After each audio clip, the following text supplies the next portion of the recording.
On August 24, 2006, 424 astronomers came together for a meeting of the International Astronomical Union in Prague to vote on the definition of a planet. Due to the instilled definition, Pluto lost its status as a planet, leaving only 8 planets in our solar system.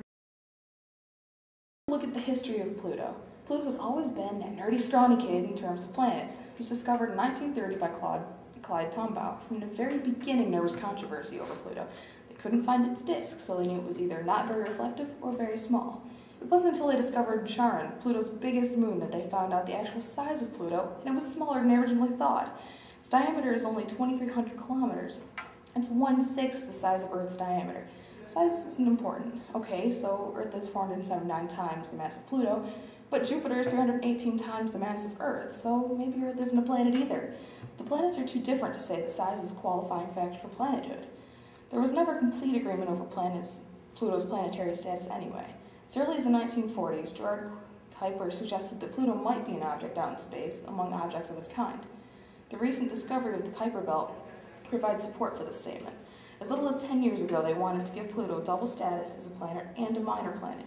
They've talked about making Pluto and Charon a dual planet system, claiming they rotate around each other. People even suggested that Pluto and the original 8 other planets be called traditional planets to save face for Pluto. But science really isn't about tradition. At least Pluto being a dwarf planet is less confusing than all of that. At least it's decided. I disagree. What is a dwarf planet? How do we decide on that?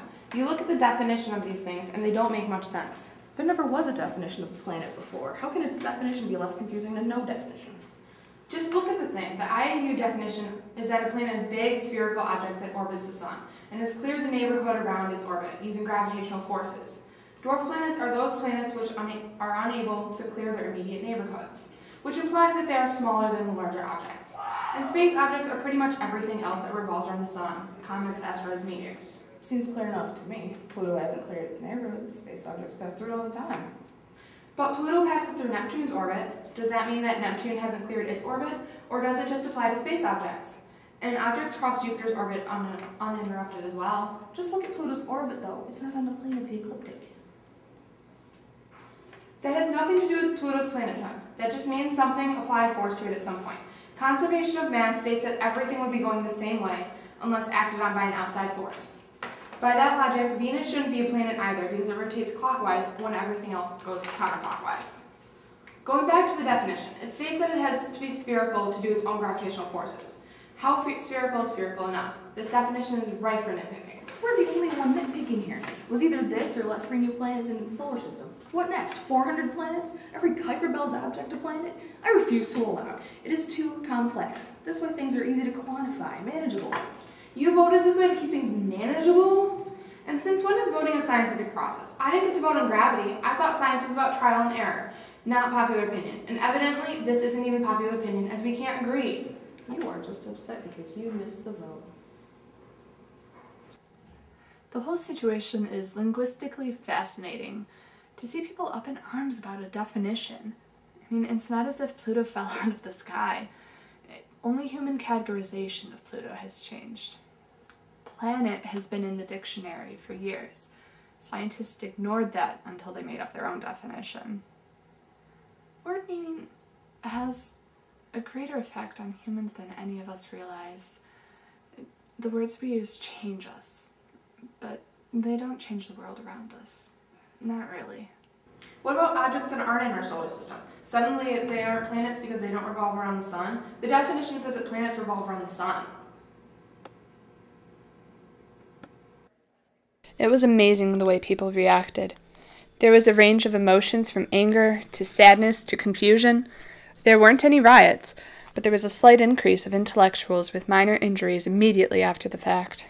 This didn't break people's careers, but it broke friendships.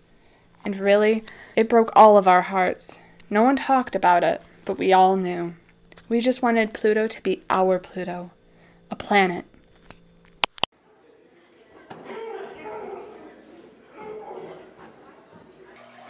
They sent us literature on how we're supposed to classify planets. It's like a giant cosmic jigsaw puzzle. I mean, kindergartners like this stuff, but I'm supposed to teach it to middle schoolers? Really? Pluto is not the only planet to lose its planethood. Scientists at one point thought that Ceres, Eris, and Vulcan were all planets. Ceres turned out to be an asteroid. Eris was a Kuiper belt object like Pluto. And finally, Vulcan, which scientists thought was a planet, until they decided that it was a reflection. However, those of us who know the truth know that Vulcan was real and was a true tragedy, for it existed until stardate 2258.42, when its population of 6 billion was heartlessly murdered by the space criminal Nero. Where's the Save Vulcan movement? Live long and prosper.